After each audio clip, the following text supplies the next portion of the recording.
I would like to share 3 key observations on the efforts thus far, as well as the way forward in safeguarding the health of our migrant workers.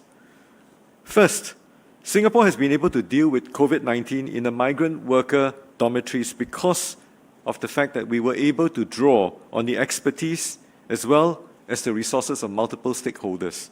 Second, we have also put in place a comprehensive testing regime. This allows us to identify workers who are currently infected and those who have had past infections. This helped to avoid isolating recovered workers for overly prolonged periods, and it also allows them to return to their workplaces and dormitories sooner. The 13th of October was a significant milestone for us because there were no new cases detected in the dormitories for the first time since the 25th of March. And in the past 2 months, the new cases in the dormitories have continued to be low. As we transition into phase 3, we will gradually relax the restrictions on our migrant workers. Migrant workers can access communal facilities in their dormitories, such as cooking stations and sports facilities.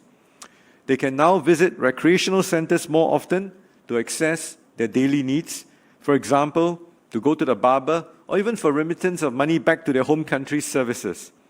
We are also working with recreational centers to bring in more activities, including movie, sports screening, some pasar malam perhaps.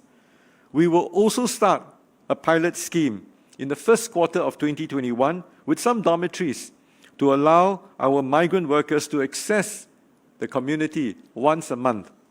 This is subject, of course, to compliance with rostered routine testing, wearing of contact tracing tokens, as well as safe distancing and safe living measures. We continue to strengthen the safe management measures for all of our migrant workers.